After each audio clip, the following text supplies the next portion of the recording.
Salut tout le monde, ici iPhone THQ. Donc aujourd'hui, je vous présente deux applications qui sont très semblables, donc développées par le même développeur. C'est Speed for Maps et Compass for Maps. Donc, qu'est-ce que ça permet de faire? Ça permet d'ajouter un petit rond dans le bas à droite de votre map. Donc, l'application Map par défaut d'Apple. Donc, ici, Speed for Maps.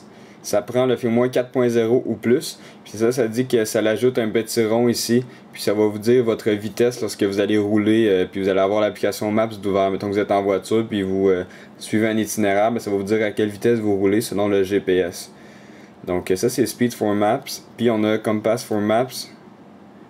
Donc ça fait la même chose, mais ça vous dit votre direction. Donc là, nord-ouest ou ouest ou est, ça va vous dire votre direction, dans quelle direction vous roulez ou vous marchez. Donc pour Speed for Maps, quand vous marchez, ça ne vous montre pas la vitesse, mais ça va fonctionner avec Compass for Maps par contre. Donc ça prend le firmware 4.0 ou plus, encore une fois. Par contre, ça prend un iPhone avec l'application Compas, donc vraiment un Compas intégré à l'intérieur du iPhone. Donc c'est soit un iPhone 3GS ou un iPhone 4 ou l'iPhone 5 ou plus éventuellement. Ça fonctionne pas sur l'iPod Touch, donc j'ai essayé sur mon iPod Touch 4e génération, puis ça fonctionne pas. Speed for Max fonctionne, mais pas dans le fond les directions. Donc faites installer conformer si vous voulez ces deux applications-là. Une fois que c'est fait, c'est gratuit en passant pour les deux applications, on n'a pas besoin de payer. Une fois que c'est fait, vous lancez l'application Maps, puis tout simplement vous allez avoir ici un aperçu. Donc là, ça dit que mon iPhone, je pointe par là, c'est le sud. Donc si je m'en vais par là, ça va faire sud-ouest, ouest, nord-ouest, nord, ça va faire le nord avant, le nord-est, est. Encore, ça tourne puis ça vous montre vraiment toutes les directions possibles.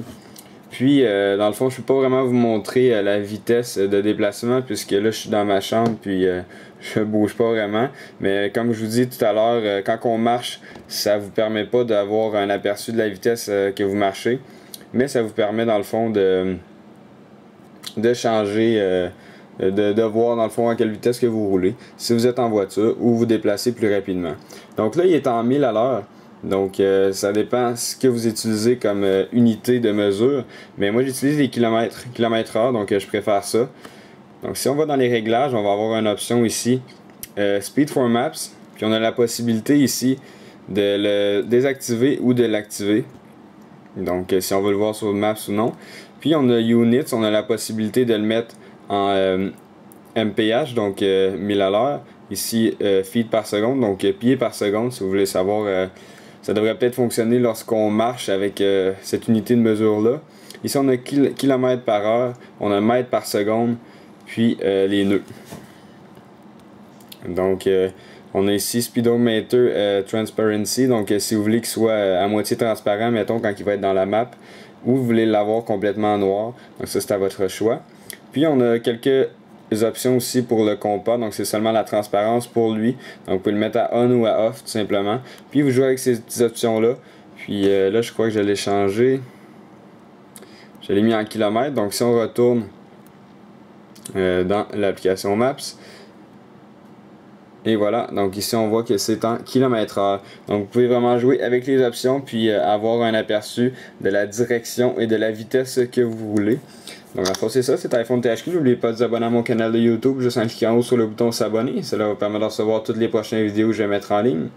Visitez également mon Twitter, twitter.com/iPhone THQ. La même chose pour mon Facebook. Et n'oubliez surtout pas de visiter iPodTouchJapro.com. Merci beaucoup, au revoir.